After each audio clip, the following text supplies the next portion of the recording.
to Isaiah. having a live coal in his hand, which he had taken with the tongues from off the altar. Yeah, so the angel's basically coming with the clean. The coal represents cleansing. Yeah. You know, to clean. To purify. Okay, purify. Yep. Yep. It says, and he laid it upon my mouth and said, Lo, this hath touched thy lips, and thine iniquity is taken away, and thy sin purged. And this reminds me of when Satan was trying to capture, was it High Priest Joshua? He had that unclean, filthy garment. Kind.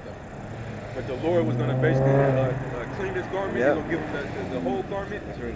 Hey, that's pretty much talking about the same thing in the spirit. You know? Kind.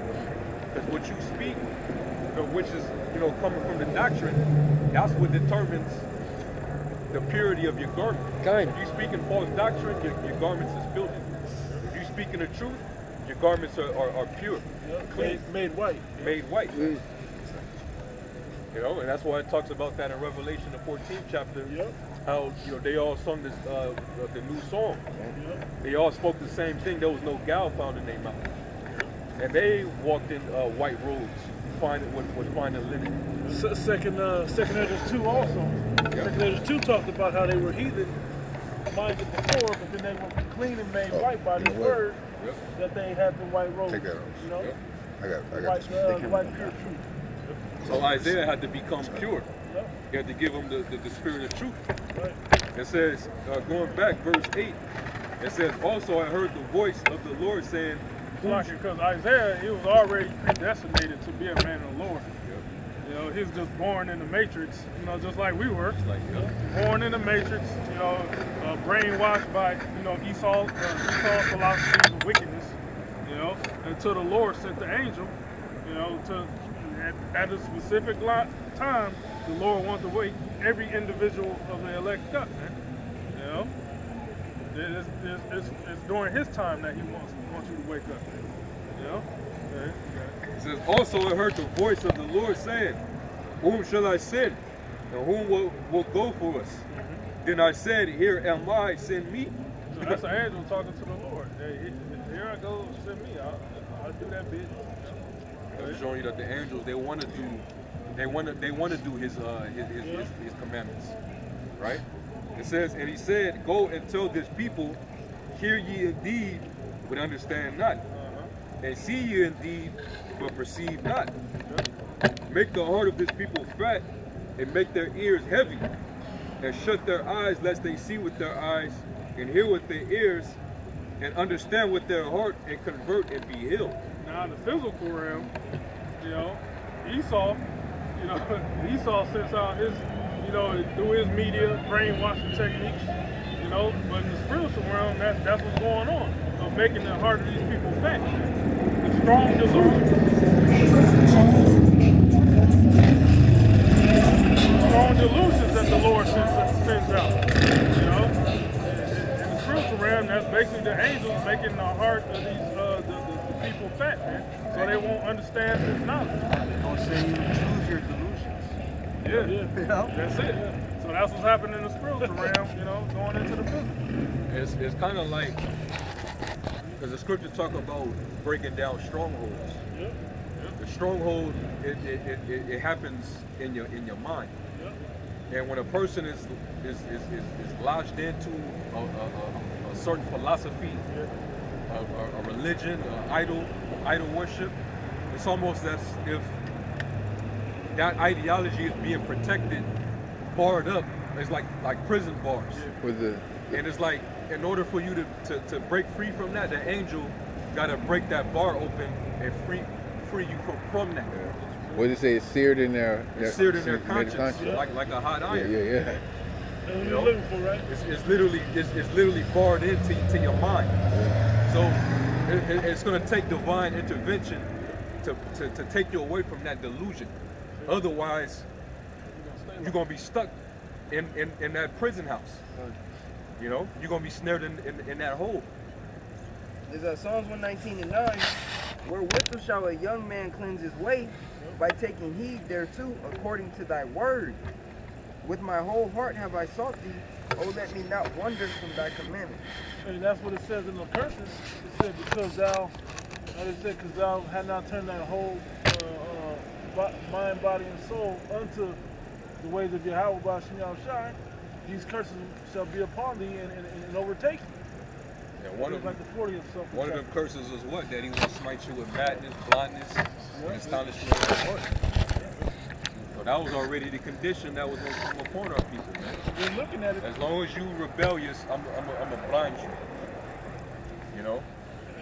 I'm gonna just keep you blind. You're gonna walk in darkness and wonder why I'm jacking your ass up. And that's why I said the day of the Lord should come as a thief in the night. You know? He's gonna come as a thief on these people, man. Because they don't have the spirit of measuring the time diligent. They don't have the spirit of understanding, man, of what time they're in, man. It says, verse 11, it says, Then said I, Lord, how long? And he answered, until the cities be wasted without inhabitant, and the houses without man, and the land be utterly desolate. That's it, man. Well, what's going to do that? What mechanism does that, man? Thermonuclear destruction, man. All right? And we get in specifically into certain prophecies of bringing out news articles that justifies that, man. Yeah. You know? What you got? I got some. Oh, you got something? Yeah. This is Isaiah chapter 30. Let me start. I got to start up. Oh, and also, can somebody get Isaiah? I think it's either 28 or 29 where it says he has covered your prophets. Yeah, 29. 29, yeah. I'll go there first. That's another reason why they're blind, because the Lord gave them prophets that are blind. You know, that's why Yahweh Shai said, "Unless the blind lead the blind, they shall both fall into a ditch." I'm looking for that exact verse. I think it's like 16 maybe. Yeah, it's lower down. It's like 15, 16 maybe. Yeah. Let me see. Somewhere in there. This chapter goes, and I had 30, so Yeah, Con, you can get let me start up at I'll start up at verse 1. It's pretty good. It says, this is Jeremiah chapter 29 and 1. It says, woe to Ariel, the city where David dwelt. All right. Y'all want to break down that word Ariel? You hit the blue letter or something with it? It says, because it's referring to Israel. I forgot the, which was not firstborn, or I forgot the word that it means. Jezreel, I think, is firstborn. Isaiah 31, yeah. 2. 29 and 2. And 1 or 2. Now, this blue letter for the word Ariel, Isaiah Yeah. 29 and 2, 8:740, it says, Lion of Yahweh, name applied to Jerusalem. Yep, applied to the Israelites. Okay, yeah, it says, it's funny, in the margin of Ariel, that is the Lion of the Most High. Okay? So basically showing you that it's still referencing the children of Israel. Ariala. Ariel, yeah, there you go. Yep, the Lion of the Most High, yep. Ariel is the Lion, and Allah is power. Yep, so anyway, it says, it says, woe to Israel, to Ariel, the city where David dwelt, add ye year to year, let them kill sacrifices. Meaning they've been fucking up, right? So yet I will distress Ariel, and there shall be heaviness and sorrow, and it shall be unto me as Ariel.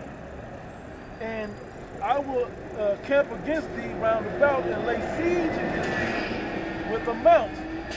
And I will raise forts against thee. He's going to bring armies against us. Armies of the heathen against you. That's right. That's in the curses too, right? See? And when you go into it, he's basically making a reference to the line of Judah? No. It talks about how Nebuchadnezzar would be like a lion. Yeah. Oh, yeah. Yep. No, the lion Out of thicket. Out of The the lion thicket. come Yeah. out of his thicket. Yeah. Yep. Prophesying that Nebuchadnezzar and the Babylonians is going to come and bring distress upon him. Right. You know, because he's calling them after the name of Ariel. Yep. But what does it mean? Lion of the power. So the Lord's going to show his power through them Babylonians Yep. to come and put it on Jake, man. And that's why he was saying all the kill sacrifices, meaning to atone for what y'all been going off in this, in the law. Hey, real quick, that's Isaiah 29:2. Yep. In NLT it says, "Yet I will bring disaster upon you, and there will be much weeping and sorrow, for Jerusalem will become what her name Ariel means, an altar covered with blood." Yeah, it says he will cut out off the heads in the margin of this 1611. Yep. I'll go back, I'll read 3 again, saying, "And I will camp against thee round about, and I will lay siege against thee with a mount, and I will raise forts against thee." When they're going to come in, the Babylonians will come in and take over Israel. Even though, was it Hezekiah was the king at the time? Well, he was trying to keep the Babylonians off their back by bribing them. But it only showed them, y'all got it over there. Let's go on and take it from them. Because we will get our pride and begin to fall away from the Lord. And you can read the book of Lamentations.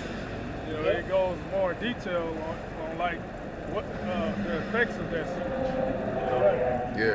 The famine. Got the women, Israelite women, slaughtering their own children, eating them. That's how bad it got, man. Verse 4, you have more on there? Yeah, that was it. Okay, verse 4 says, "And thou shalt be brought down, and shalt speak out of the ground, and thy speech shall be low out of the dust, and thy voice shall be as of one that have a familiar spirit out of the ground, and thy speech shall whisper out of the dust. Moreover, the multitude of thy strangers shall be like small dust, and the multitude of the terrible ones shall be as chaff that passeth away. Yea, it shall be at an instant suddenly, and come upon you, like it's going to come upon us suddenly in this one."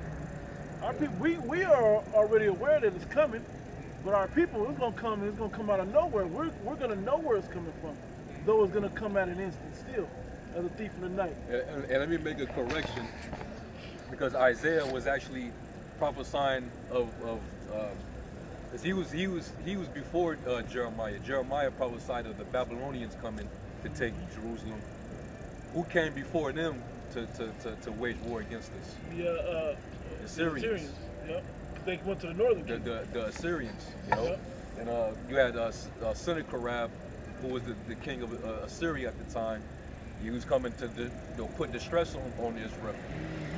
All right, and then Isaiah was who prophesied of Media and Persia also coming after the Babylonians. After the Babylonians would come and take Jerusalem down. Right. So in other words, the Lord was basically he was calling Jerusalem a line of the power, because he was going to put like basically when we understand the effects of a devouring lion. When he goes for his prey, Yeah. he leaves a mess, man. Yeah. And that's exactly how Jerusalem was going to be left after being conquered and taken, by these heathen nations, man. treasures, The yep. Assyrians, then the Babylonians, Yep. then the Medo-Persians, which really we kind of was cool under them, Yeah. but it was mainly the Assyrians and the Neo-Babylonians. See, by the time we got to the Greeks, it was all out slaughter on us. Yep. It says, where am I at? Yeah, verse 6 is where I want to get to. "Thou shalt be visited of the Lord Yahweh of hosts with thunder and with earthquake and great When you look noise." up visit, it means punish. Yep. Right. It says, "with storm and tempest and with the flame of the devouring fire, and the multitude of all the nations that fight against Ariel, even all that fight against her and her munition, and that distress her, shall be as dream of a vision, of a night vision." Wow. Right? It says, "It shall even be as when a hungry man dreameth, and behold, he eateth, and he waketh, and his soul is empty. Or as when a thirsty man dreameth, and behold, he drinketh, but he awaketh, and behold, he is faint, and his soul have appetite. So shall the multitude of all the nations be that fight against Mount